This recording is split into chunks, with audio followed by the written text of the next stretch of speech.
At midday, the mountain looked too clean to be deadly. Light poured across the snow, so hard it flattened distance, and made every ridge seem near enough to touch. The convoy had entered the narrow road beneath the western slope in a slow, grinding line of trucks, armored carriers, fuel sleds, and command vehicles, all of it dark metal cut against white stone. From above, the regiment must have looked like a black stitch sewn through a sheet of ice.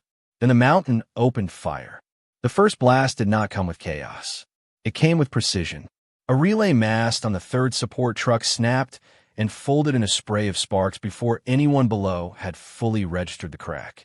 A second later, the lead vehicle took an RPG hit in the engine block and lurched sideways across the road, nose smoking, locking the front of the column.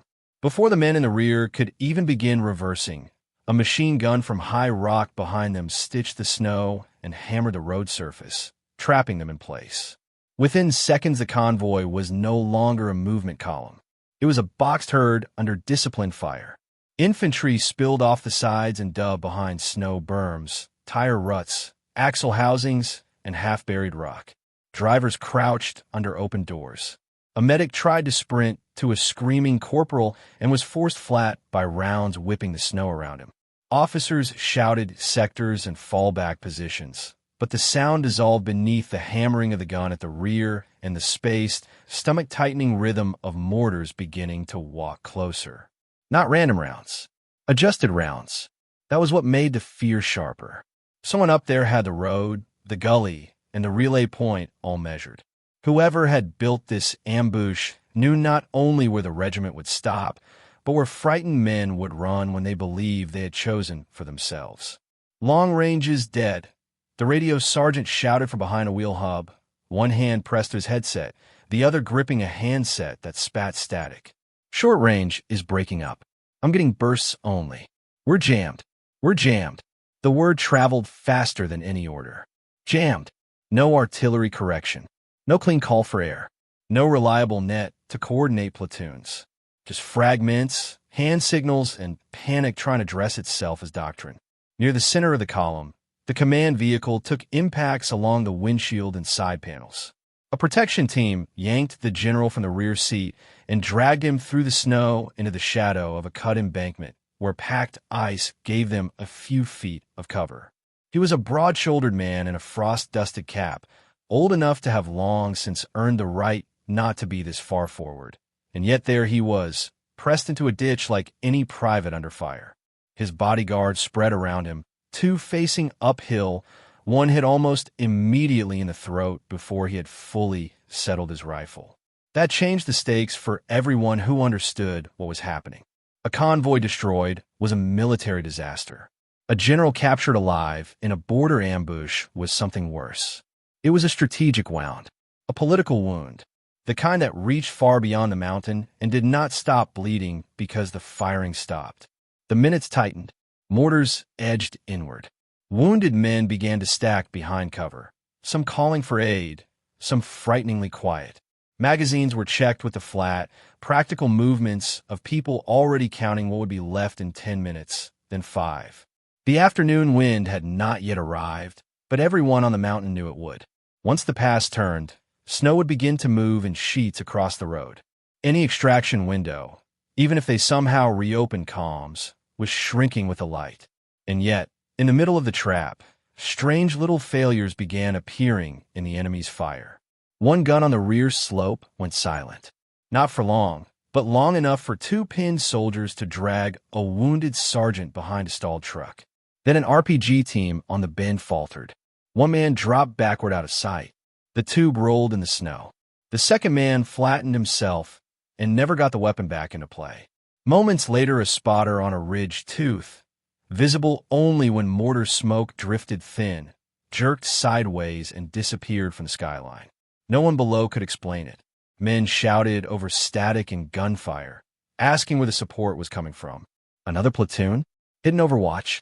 Some reserve element no one knew had been attached. The road offered no answers, only outcomes. A few more seconds of life here, a pocket of movement there, a widening uncertainty in the enemy fire. Captain Farouk, pinned behind the shattered remains of the fourth truck, lifted his head just high enough to scan uphill through the glare. He caught nothing at first but brightness, stone, and powder blown by impacts. Then, far above, just under a broken outcrop, he saw a shape so still it would have vanished if not for one motion, a bolt cycling in a measured line. On the wrist of the figure, for half a blink, something dark cut across the white. A band. A mark. A tattoo. He dropped back into cover with an expression halfway between disbelief and recognition. By the time he understood who it might be, the men who had laughed that morning would already have owed her their lives. Hours earlier, the road had looked harmless. The regiment had entered the Alpine corridor under a pale blue sky and clean daylight, the kind of winter morning that tricks even experienced soldiers into forgetting how fast a mountain can change character. Fresh snowfall coated the slopes in a smooth, untouched layer. The track had been reopened only once that week. There were no villages nearby, no smoke plumes, no wandering livestock, not even the ragged footprints of traders who sometimes risked the higher crossings before a weather front sealed them again. At the front of the movement was the reason so much had been compressed into a single day. The relay station ahead sat near the border on a high shelf of rock, part sensor post, part communications node, and important enough that its authentication package was never discussed in open chatter. Officially, the visit was an inspection. The general would check the site, verify the data transfer, and reopen the route before evening weather made any movement risky. Unofficially, everyone with enough rank to matter knew there had been leaks in the region, routing irregularities, and too many things arriving in enemy hands too soon after they were logged. The general had chosen to come in person because he trusted paper less than his own eyes and trusted fewer people than he used to. That decision put him on the road with everyone else.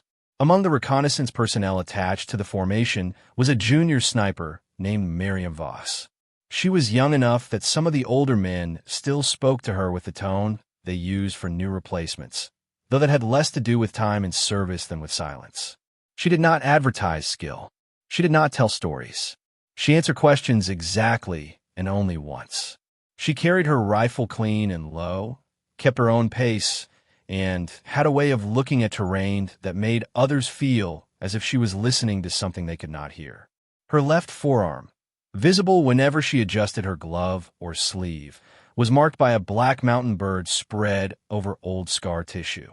The scars underneath pulled the lines slightly off perfect symmetry. That imperfection only encouraged the jokes. Trying to frighten the snow, one corporal asked when they paused at a choke point, while engineers checked the edge of the road. Maybe it's for style, another muttered. You know, sharp eyes, dark wings, silent type. A few laughed. Nothing savage. The casual, thoughtless sort of mockery that grows in units because boredom always wants a target and quiet people never defend themselves in satisfying ways. Miriam said nothing.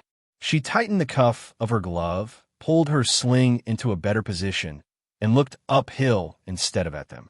What she saw up there mattered more than anything being said around her. The first thing was absence. No shepherd tracks. No animal movement. On a clear morning after fresh snow, the lower shelves often showed some life, even if only fox marks or birds scissoring around windbreak stone. This slope felt swept clean by intention. The second thing was shape. Along one broken ledge, she noticed branch cuts too neat to be storm damage. Near a rock face above the bend, there was a repeated glint in the same place, too regular to be chance sunlight. At a halt farther on, she knelt near the edge of a supposedly abandoned side trail and pressed two fingers to a subtle depression hidden under drift. Boot compression, covered but not erased. She raised it with the nearest platoon leader, a tired lieutenant trying to keep movement on schedule while balancing the ego of officers, the caution of drivers, and the reality that the general had already lost time at the lower checkpoint. "Sir," she said quietly, "there's sign on the side ridge. Fresh disturbance. Hidden approach marks. I'd like 5 minutes to check the upper line before the convoy commits to the bend." The lieutenant glanced where she pointed, saw brightness and empty rock, and looked back at the road. "We're already behind." Engineers cleared the route. Recon saw nothing on the pass from the lower watch. "Recon from below," she said. Not from that shelf. He exhaled through his nose. Noted. Keep your eyes on it while moving. He had not fully dismissed her. That almost made it worse. He had heard the warning just enough to convert it into a future regret. Sergeant Hale, standing nearby with a squad from the support element, had caught the exchange. He did not step in, but he watched Miriam for another second. What he had noticed about her over the previous 2 days was simple. She was never vague. If she disliked a piece of terrain, she explained why. If she estimated distance, she did not round lazily. If she warned of something, she anchored the warning to angle, wind, line of sight, or likely movement path. Men who spoke carelessly did not tend to speak that way. Later, during a brief pause near a weathered shack used by climbers before winter closed the upper traverse, Miriam stepped inside to warm a battery pack in her palm. On the wall hung a faded route sketch, mostly ignored by everyone else. One old path marked in red pencil crossed above the main road, narrow and not part of any formal military movement map. She studied it for less than 10 seconds, tracing where it cut behind the western spur and reappeared above the bend. Then she stepped out and rejoined the line. As the convoy rolled again, she lifted a handheld receiver to test interference on a local band. For an instant, the screen flickered. Not a normal drop, a pulse, gone almost as soon as it appeared. She looked up sharply. Nearby, one of the corporals noticed her forearm again when she adjusted her glove. "Still think that bird's lucky?" he asked. Miriam pulled the glove fully over the black ink and scar tissue. "No." That answer, so flat and unadorned, ended the exchange. But it did not tell them anything. Not that the mark covered burns and fragments from another winter. Not that the bird had belonged to a patch worn by a unit she had once watched die because their extraction broke under bad weather and slower decisions. Not that she had put it over the scars because memory was easier to carry when it was given a shape. The general's convoy continued upward under a sky so calm it seemed offensive. She kept studying the side ridge no one else was watching. The snow was too clean where it should have been noisy. The silence was too practiced. If the enemy was there, they were not waiting by instinct. They were waiting by design. By late morning, the road narrowed into the worst place on the route. To the right rose a broken rock wall where snow clung in wind-packed shelves.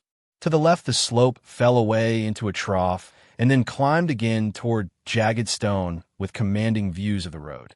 Any vehicle disabled at the front would block the line. Any fire from the rear would trap it. Any dismounted movement would be forced into a handful of obvious positions, behind wheels, under the rock wall, toward the drainage cut, or back into the shallow gully all the enemy would need to pre-sight. Miriam was off the main road with a small overwatch element when it began. The relay mast folded first. The lead vehicle took the RPG. The rear was stitched by machine gun bursts so tight they looked like someone drawing a line through the snow. Men hit the ground. Drivers bailed. Security teams started to form around the general's vehicle and were immediately met with aimed fire from higher stone. The ambush had timing inside timing. Radio traffic collapsed into clipped fragments. Static bursts thickened. Channel changes gave nothing. Someone shouted for smoke. Someone else shouted that the smoke was useless because every likely movement lane was already covered. A medic trying to bound forward was cut down beside the command vehicle. A radio operator was hit reaching for an antenna spool. The enemy were not spraying at shapes. They were stripping function out of the convoy piece by piece. Miriam flattened behind a boulder with Sergeant Kellen, the senior man in her small element, and scanned through her optic. The picture jolted from a nearby impact, then steadied. Through drifting snow, she began to see it. Not a mob on a ridge. A system. A machine gun anchor at the rear. RPG cells near the bend. A mortar observer on a narrow rock tooth. Jamming hardware tucked higher than the main firing line. Riflemen controlling the obvious casualty routes. And somewhere close to the command vehicle's lane, men moving with more caution and less exposure than the others, waiting for the moment the general would be separated from his strongest cover. A capture team. Kellen swore and shifted to fire.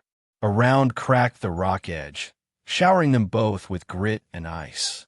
He dropped back with a strangled grunt, leg hit below the knee. Not immediately fatal, but enough to end any clean reposition. "You've got a better view," he said through clenched teeth. "So do they." Below, the convoy tried all the responses trained into disciplined troops. Smoke grenades rolled and bled white into white. Short bounds were attempted between vehicles. A casualty drag began, then stopped when the drag lane took fire from a position farther left than anyone had briefed. Captain Farouk tried to regroup a cluster around the general's embankment and nearly lost a lieutenant who popped up to signal a breakout. The hidden marksman killed him before his second gesture. That death shifted the emotional weather on the road. Men did not just feel trapped. They felt studied. Sunlight off the ridge made upward scanning painful. Impacts kicked fine snow into the air until the ground-level world turned into a bright haze. A daytime blindness that had nothing to do with darkness and everything to do with angle. You could look straight at a threat and still fail to separate it from stone. Miriam checked what she had. Partial ammunition. A rangefinder with a battery that had already flickered once. A scope that had taken enough shock to make her uncertain beyond medium distance. No reliable radio if she moved. One wounded sergeant she could not carry and could not leave without saying it aloud. Kellen read the thought on her face before she voiced it. "You're thinking about the upper line." She looked toward the forgotten traverse above the road. Even from here, bits of it were little more than suggestion against the slope. "If I stay," she said, "I can help here. A little. If you go, I might be able to see the whole thing." Another burst tore into the snow 10 meters downslope. He breathed once hard. No one ordered that. No. Below them, Captain Farouk was trying to communicate with nothing but panel flashes and hand signals between vehicles, shaping movement through fragments. Whether he meant it or not, the message to Miriam felt clear. This would not be solved from inside the box. Someone had to reach above the geometry of the ambush and start cutting out the pieces that made it work. Another mortar round landed near the rear trucks. Another wounded man began screaming for a medic who could not reach him. Near the command vehicle, 2 enemy riflemen tried to angle closer toward the general's position instead of finishing exposed soldiers farther away. That confirmed it. They wanted him alive. Him and whatever had been moved with him. Miriam looked at Kellen. "If I don't get there in time, you already know what happens if you don't try." Protocol had failed because protocol depended on communication, lines of movement, and a command structure the enemy had prepared specifically to blind and fracture. The mountain did not care what had been approved in a briefing. She tightened the strap on her rifle, checked the old traverse in her head, and started moving alone toward the line nobody else remembered. The first meters were the most dangerous because they were still visible from the lower slope. She moved during mortar concussion and machine gun bursts, using noise as a curtain. Snow broke under her boots in hard crusts, then swallowed to the ankle, then gave way entirely over hidden stone.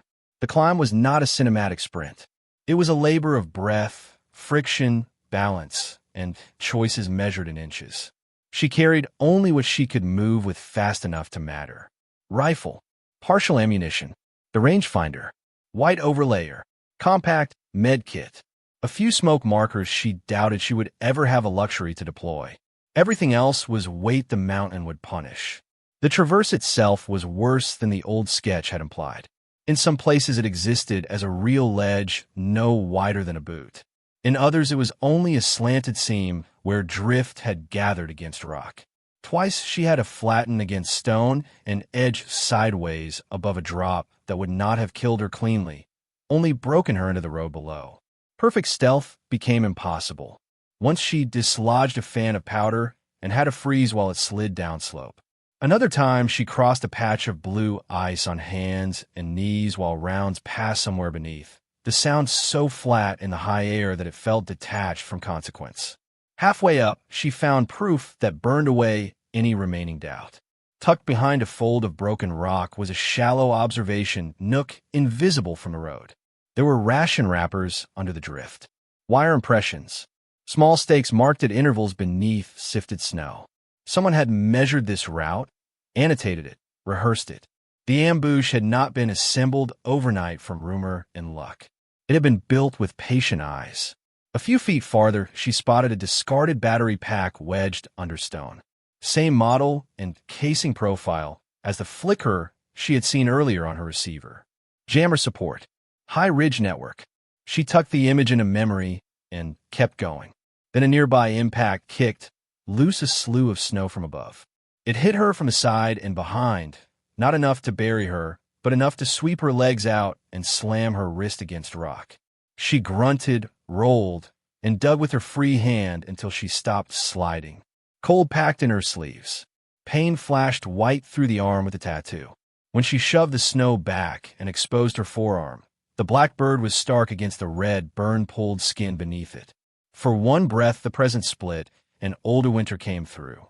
A helicopter not landing because the wind was wrong. Voices breaking apart on a failing net. Men telling each other to hold, while holding became death by temperature and delay.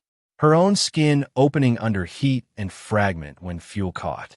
Staying still in snow while the world passed from noise into silence one body at a time, because movement would have exposed the last survivors. Watching longer than anyone should have to watch. She forced the memory down, flexed her hand, tested the wrist, and kept climbing. Pain could speak later. Function came first. At last, she reached a narrow shelf tucked in the shadow of an overhang above the road. There the whole battle opened beneath her like a map drawn in blood and chalk. The rear machine gun was set behind a low stone breastwork with clear control over the convoy's tail. An RPG pair guarded the bend near the lead vehicle. A mortar observer worked from a rock tooth overlooking the road center. The jammer cell sat under a camouflaged net higher to the left, its battery lines faintly visible where snow had slipped. Two rifle clusters controlled the likely casualty and reinforcement routes. And near a compact relay board laid beside a pack frame moved a man who was not exposing himself like a common shooter. He shifted between teams, signaled with confidence, and stayed just close enough to each node to keep the system alive. The enemy commander. Miriam also saw something else. Movement on the backside ridge. Climbers. Security against anyone trying exactly what she had just done. So they had imagined the possibility. They just had not believed anyone would make it in time. She settled into the snow shadow, built a shallow hide with her elbows and knees, and stabilized the damaged optic as best she could against the stone lip. With the radio dead, she could not call target priorities. She had to create them herself and trust the sequence. Not body count. Function. First, the mobility killers controlling the box. Then the indirect fire eye. Then the comms disruption. Then the precision threat punishing leadership. Then command itself. Below, the general's position was still holding, but barely. Captain Farouk had consolidated enough men around the embankment to keep a perimeter from collapsing, yet every minute the convoy stayed fixed increased the chance that one more mortar adjustment, one more RPG shot, one more successful rush would end the entire affair. Miriam slowed her breathing. The mountain around her was silent, except for battle. Her finger lay alongside the trigger. I moved through the optic. Her damaged wrist trembled once, then settled. Below her, an entire regiment balanced between ridicule that had happened in the morning and a legend that had not yet earned the right to exist. She chose the first target and waited for the exact half second when it would matter most. The rear machine gun was still the lock on the convoy's tail. Most people would have shot the gunner first.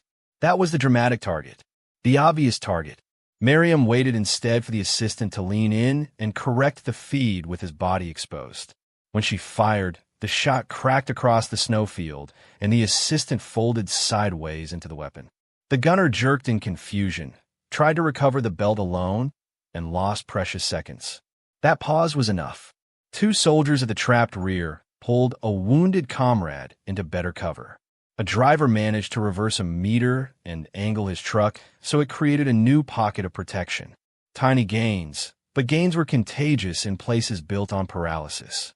Her second shot took the RPG gunner at the bend, just as he shouldered the tube toward the general's last reliable cover. The rocket skidded harmlessly aside. Men near the command embankment did not cheer. They moved. One bodyguard dragged the general deeper into the cut, while another shifted position to cover the open flank that had almost been blown apart. Third shot. Not the mortar team, but the observer on the rock tooth. He had the battlefield's eyes for indirect fire. She watched him dip to signal, caught the line of his neck through the optic, and sent him backward out of sight. The very next mortar round landed long. The one after that never came. Static burst on the short-range nets below. Men shouted into handsets that had been useless moments before.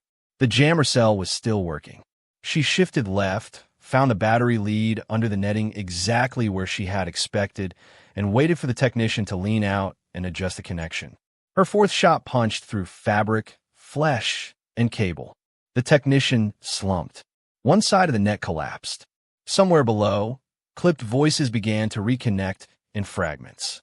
Not a miracle, not perfect communication, but enough.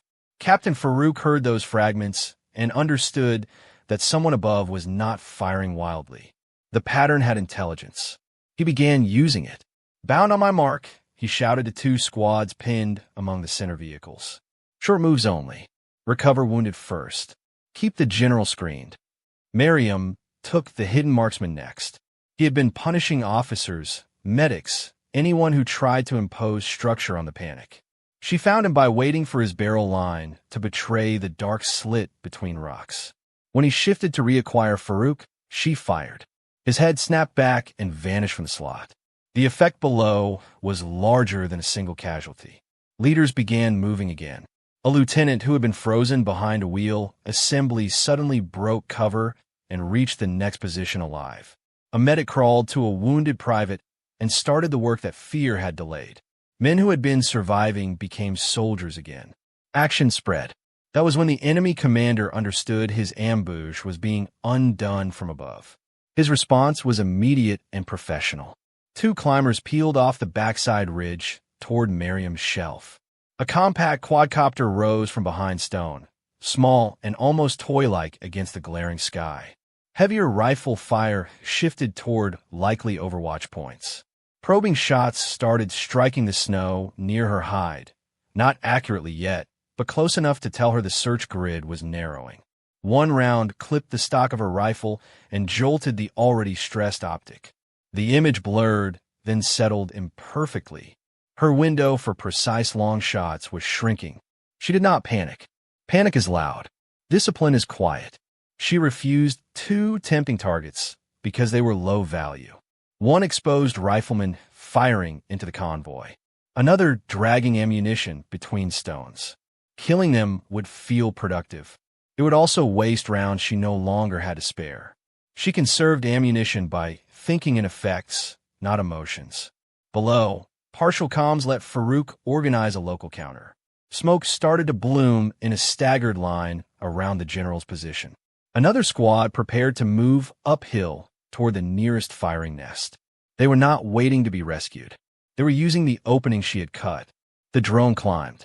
If it spotted her hide cleanly, the remaining teams would pin the position and the climbers would finish what the machine gun had started below. Miriam tracked it through the damaged optic and waited.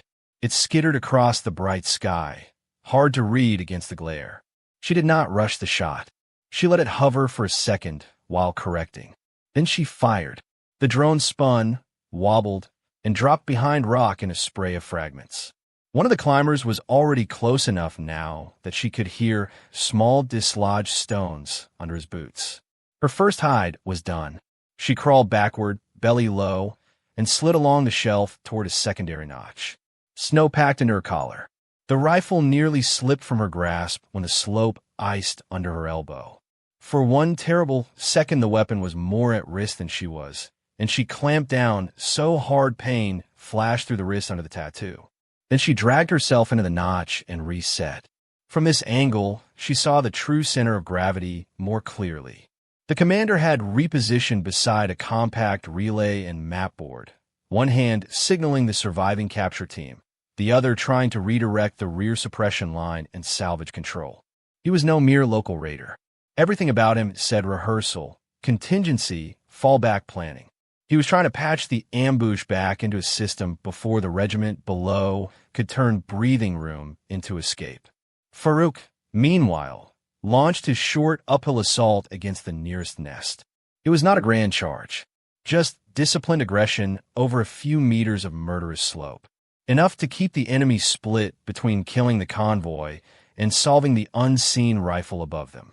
The commander turned to order what looked like a final rush on the general's embankment. Merriam fired. The shot reached him in the middle of his motion. He folded over the map board and did not rise. Nothing on the mountain changed all at once. That was what made the moment feel real. There was no magical silence, no instant collapse. Instead, cohesion bled out of the enemy line in visible pieces. The rear gun fell quiet for good. The capture team hesitated. Mortar fire stopped entirely. Rifle clusters that had moved like linked parts of a machine began acting like separate men with separate fears. Some shifted too late. Some withdrew without covering each other. Some kept firing, but no longer toward a shared end. Farouk recognized the break and drove into it. Up the left. Move. Move. His assault team overran the nearest firing nest in a burst of snow, shouted commands, and close-range violence. At the same time, the general's guards shifted him from the compromised embankment to a deeper fold of rock that could actually be defended if they held it. The convoy was no longer simply enduring. It was surviving on purpose. Then the battle turned intimate again. A surviving climber appeared over the edge of a nearby spur, close enough that Merriam saw the frost on his face cover and the disbelief in his eyes when he realized the hidden threat was one woman half buried in snow. He fired first and missed high. She rolled, came up on one knee, and the fight became brutally simple. No distance to dilute consequence. No clean cinematic rhythm. Just breath, recoil, slipping boots, and the ugly sound of a body hitting rock at close range. When it was done, the last of her calm was gone with him. She checked her remaining rounds. Almost nothing. Beside the dead climber lay part of the reason for the whole operation. Flex restraints, a compact camera rig, and a sealed packet marked for the general and relay credentials. In the commander's nook nearby, beneath a flap of camo netting, were printed capture instructions and fallback routes. There was in hard evidence. They had not come merely to harass or kill. They meant to seize the general alive, strip the relay material, and turn the event into theater. Proof to broadcast that the border was broken, command vulnerable, authority humiliatingly mortal. Below, a final enemy flanking pair tried to cut the regiment's withdrawal lane. Merriam used her last effective shots on them, each round spent with the hard knowledge that there would be no more corrections after this. One man dropped. The other broke for cover and disappeared from the line of advance, enough to open the route. That was all Farouk needed. He began pulling wounded first, command group second, covering elements last. Visual signals rose from the road. Fragments of restored communication began reaching distant support. Somewhere beyond the next ridges, help had started moving. But help was late to the real event. The survival margin had already been made on the shelf above the road by one rifle, disciplined enough to think in systems while everyone else fought only what they could see. As smoke thinned and snow swirled across the broken convoy, the general looked up from the rock fold where his guards had hauled him. He followed Farouk's gaze toward the ridge. Through blown powder and clearing haze, he finally saw her. A quiet soldier, damaged white overlayer, rifle in hand, dark mark across the wrist. Recognition moved across his face slowly, like something too costly to arrive quickly. She was the same one they had laughed at that morning. The fighting tapered into aftermath with the same cruel efficiency it had begun. Medics flooded the road as soon as the nearest firing lines were secured. Tourniquets were tightened. Morphine syrettes were counted. Names were called into air, still dirty with powder and static. Some men answered weakly. Some did not answer at all. Trucks smoked where they had been hit. A broken wheel spun uselessly. Blood darkened the snow into ugly rust-colored fields around places where life had narrowed and ended. Survivors moved in the stunned, over-focused way of people whose bodies are only just now being told they can stop. Above the road, they found Merriam half-collapsed beside the rough hide she had carved in the snow shadow. She was not posed like victory. She looked spent, cold, and hurt, one glove dark where blood had seeped through from torn skin around the wrist and knuckles. Her rifle lay across her lap. Beside her, almost buried by drift and churn, were the signs of what she had done.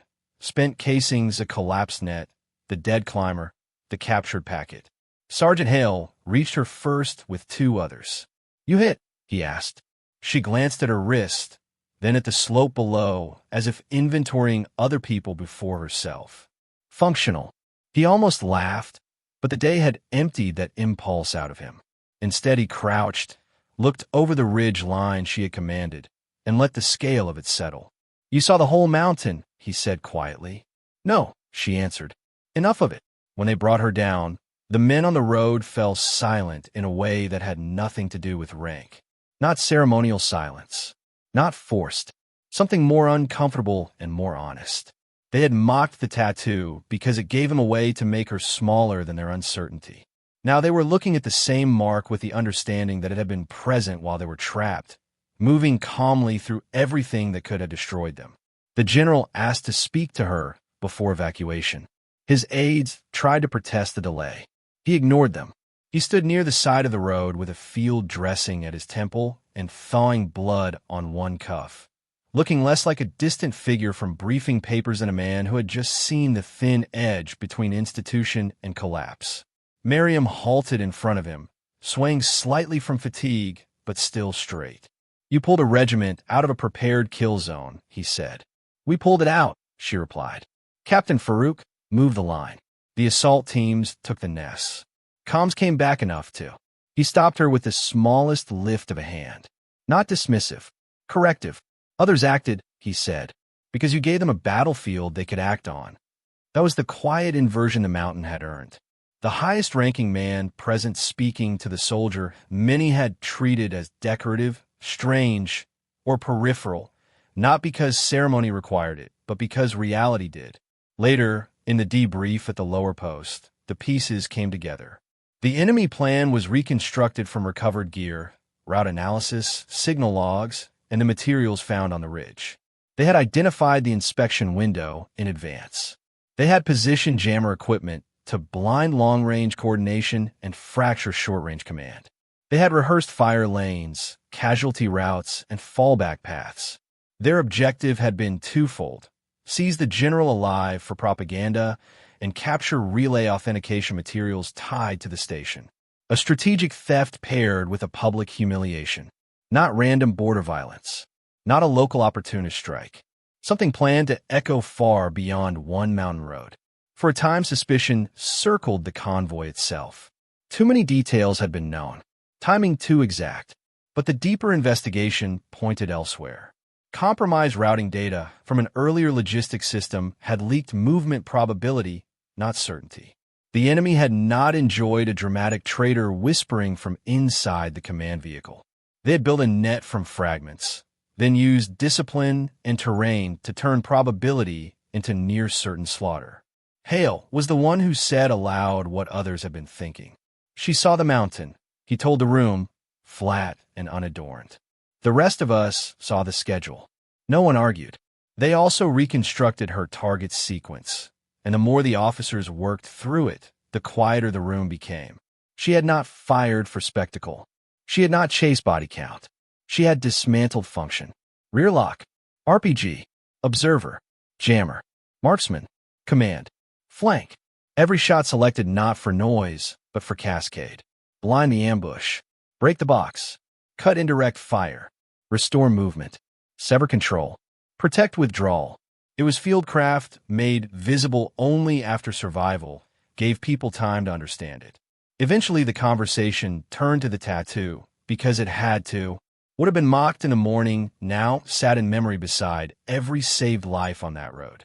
Someone asked, awkwardly, what the bird meant. Miriam was not eager to answer, but the general looked at her not with curiosity, but with permission. So she told them only what mattered. The bird belonged to a winter unit she had once served with. An extraction had gone wrong. Fire, fragments, weather, delay. The scars under the ink were from that day. She had marked them not for style and not for defiance, but because she did not want survival to become something soft in memory. The mark was a promise. Keep watching. Stay still when stillness saves. Move only when movement matters. Outlast panic. No one in the room made a sound for several seconds after that. The general later offered recognition, the kind that could change a career. But even that came with the strange sadness of necessary secrecy. Too much about the relay mission remained classified. Too much about the attempted capture could not be publicly widened without giving the enemy part of what they had wanted in the first place: spectacle. Some deeds can be praised in reports and still remain half-shadowed in the world beyond them. That was the price of certain kinds of heroism. The work mattered most where it would be least loudly known. Still, the change in the regiment was visible without any paperwork. Men who had laughed that morning lowered their eyes when she passed, not from simple shame, but from the deeper discomfort of having mistaken silence for insignificance. Others nodded with a respect stripped of performance. Farouk, arm in a sling, gave her one look across the motor pool that contained an entire battlefield's worth of understanding. Hale stopped joking around her entirely, which in some units is as close as a sermon. When the road reopened and the regiment moved again through the same white country, the mountain had not grown kinder. The wind still cut. The passes still held their own logic. The route still bent beneath indifferent stone. But the people on it had changed. Miriam rode in plain view, not lifted up by speeches, not pointed out like a symbol, simply present in a way she had not been before. The general's vehicle passed her once at a slow crawl. He looked out, met her eyes, and gave a small salute through the glass. Nothing theatrical, something earned. Snow drifted across the tracks behind them and began erasing the shape of the ruined kill zone. Ahead, the road disappeared into light, and in that vast white silence, the mark they had mocked had become the proof that someone among them had already survived worse, carried it without asking pity from anyone, and known exactly how to keep the rest of them alive.